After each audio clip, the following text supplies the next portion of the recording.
Yeah, and so the music kind of jumped out at me while doing this technical exercise. Okay.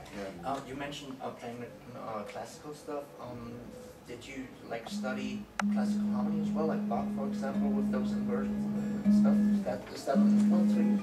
For me, classical is like one of the last things that so I learned all these techniques, but classical right-hand technique came much later than all this sweeping and all this stuff. Right. But Javier, the other guitarist in our band, has been playing classical since he started, and anytime I would hear him play, it'd be like, it just had an impact that was more than, you know, the electric guitar. Mm-hmm. So I downloaded a zip file that had hundreds of songs in tablature, and I bought like a $80 entry-level nylon string, and I just looked at the tab and tried to learn that way.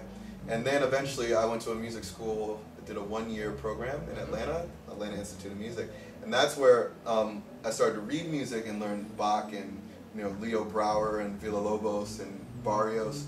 And I don't consider myself a classical player, but it's definitely helped, you know, with a lot of things we're doing.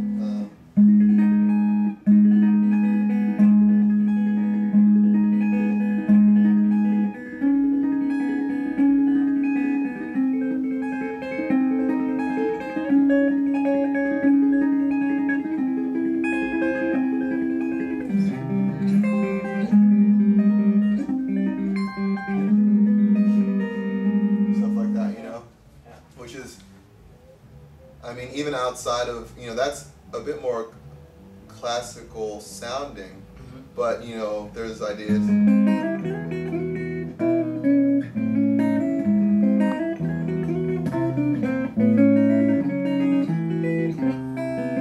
I'm just using my right hand to play phrases, which doesn't have to sound classical, but mechanically it's the same technique, you know. So it's been extremely useful to learn classical guitar. When you started getting more, you know, into the 7-string, 8-string, was that because you were looking for like more? Was it like more looking for range? For example, I know some guitar players. Like I was talking to Paul, and he was talking about piano players and how they can do stuff that you really can't do on a 6-string easily. Mm-hmm. Did you try to look for, like, you know, think away from the guitar and go, okay, piano can do these amazing ranges? Is that an influence?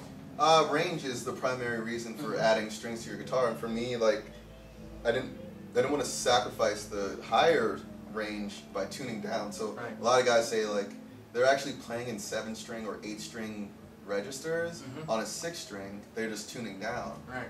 And that's cool if you don't want to increase the amount of strings you have, but you end up sacrificing the upper register because everything moves down a step and a half or whatever. So for me, adding more strings was the perfect solution to retaining the range of the guitar that I liked, but then adding frequencies that are closer to like the lower end of a piano or a bass, you know? And then with the 8-string,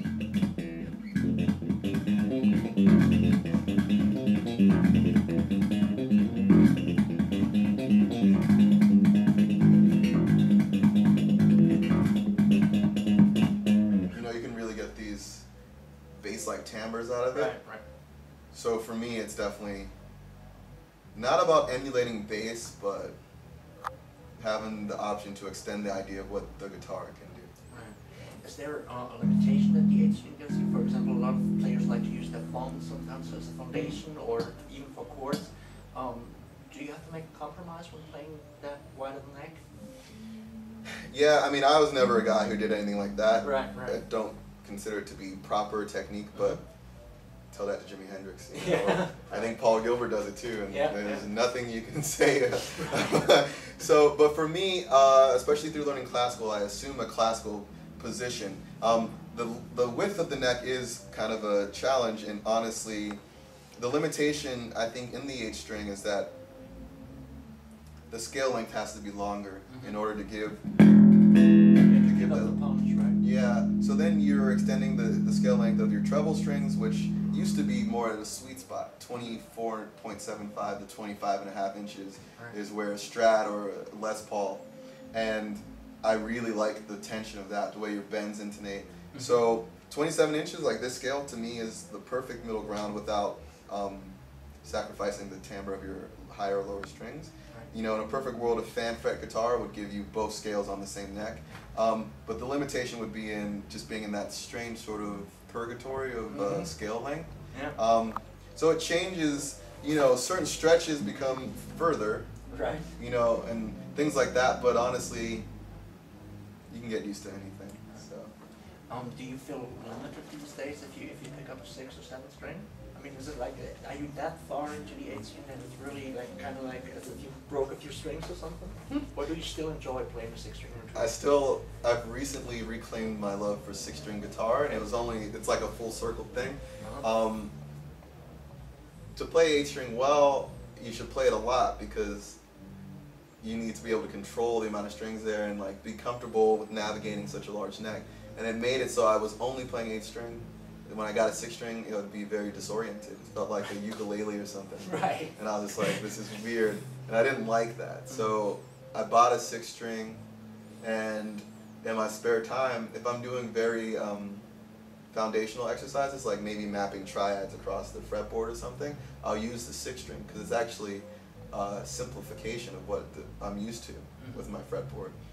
And then there's a reinvigorating effect of picking up the 8-string again, and then now it's like, whoa, I have all this new potential. Even if I've just played the 6-string for 2 hours and then I pick up my 8-string, it's enough distance to really like make the 8-string stand out.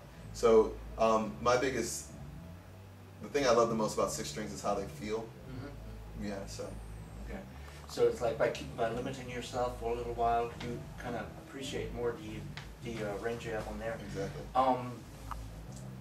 How do you like when you play live and stuff through usual guitar amps? Is there ever a problem when you play chords in a really low area with a normal guitar amp and everything, or with you know, for people to hear it? I mean, for normal page or something. I mean, here we have like a very small combo amp.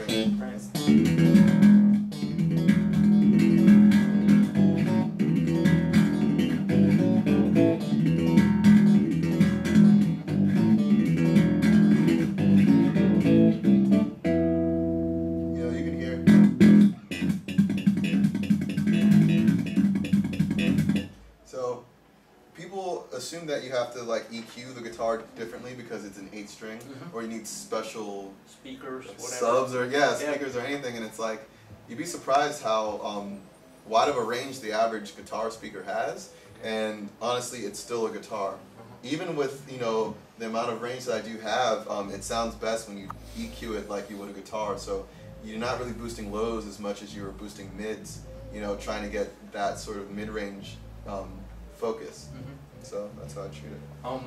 You just did some slapping there.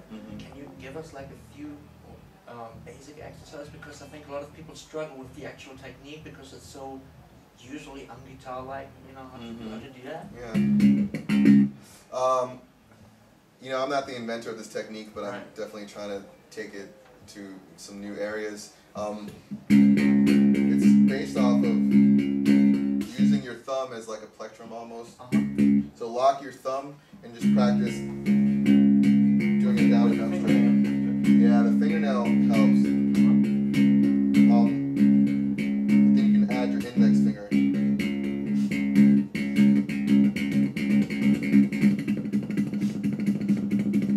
Right? Then you can add your middle finger so you can do groups of 4.